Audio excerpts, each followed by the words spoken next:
अफनानुल्लाह साहब, ये अगर नवाज शरीफ साहब 21 अक्टूबर को आ जाते हैं, मुझे तो यकीन है कि वो आएंगे, बिल्कुल आ रहा है, तो क्या फिर उसके बाद इलेक्शन जनवरी के आखिरी हफ्ते में हो जाएगा, या मौलाना फजलुर रहमान साहब का मुतालबा जो है उस पर भी आप गौर करेंगे कि इलेक्शन सर्दी की वजह से कुछ दिन के लिए डिले कर दिया जाए?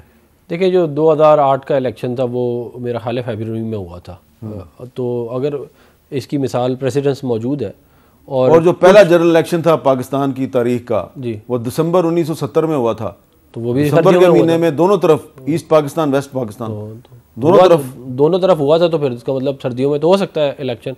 मेरा ये ख्याल है कि इसको मजीद डिले नहीं करना चाहिए, बिल्कुल एक दिन भी डिले नहीं करना चाहिए, क्योंकि मुल्क के लिए भी ठीक नहीं है कि पॉलिटिकल सिस्टम है ही नहीं मुल्क में इस वक्त कोई। आपके वज़ीर आज़म जा रहे हैं तो उनको कोई सीरियसली ले नहीं रहा। आप देखें ना, कहते हैं वहाँ गए हैं, मैं रखा वहाँ पे किसी ने कोई मिला नहीं आपसे, तो वो कोई दुनिया में जो है ना कोई यहाँ पे दौरे करने आएगा, ना यहाँ पे कोई इन्वेस्टमेंट आएगी।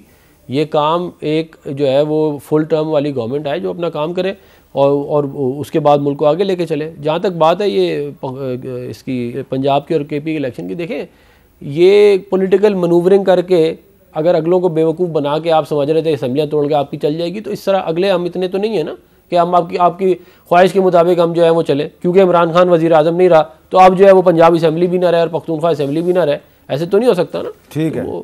25 करोड़ का मुल्क है। हामिद साहब, जब वो असेंबलियां थीं तो उस वक्त नून लीग की ताने दे रही थी कि अगर इलेक्शन कराना चाहते हो तो पहले असेंबलियां अपनी तोड़ो, फिर बात करते हैं।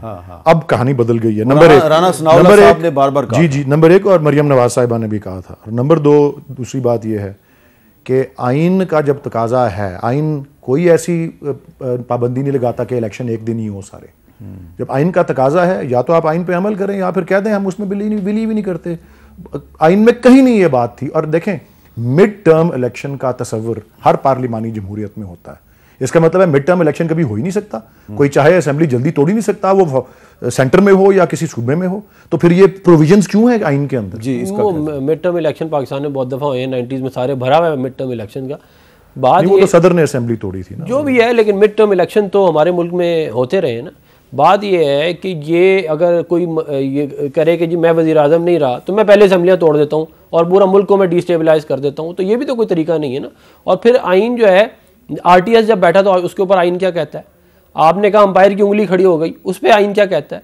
आप जो है जो हाइब्रिड निज़ाम लाके पूरे मुल्क को मुसल्लत कर दिया 4 साल, जिसने इस मुल्क की इकॉनमी का जनाजा निकाल दिया, अखलाकियात का जनाजा निकाल दिया, वो आइन में कहाँ है? आपको यकीन है कि अगले इलेक्शन के बाद इस मुल्क में हाइब्रिड निज़ाम दोबारा आएगा या ख़त्म हो जाएगा? देखिए, मेरा ये ख्याल है कि हाइब्रिड निज़ाम, क्योंकि ज़ाहिर है अब आप उस एक चीज़ में घुस गए हैं तो ये बतदरीज ही ख़त्म होता है, ये ओवरनाइट तो नहीं होता। बतदरीज, जी आपने बड़ी सही बात की है और इस अच्छी बात पे आपका बहुत बहुत शुक्रिया। और वलीद इकबाल साहब आपका भी शुक्रिया, और मांडीवाला साहब आपका भी बहुत बहुत शुक्रिया।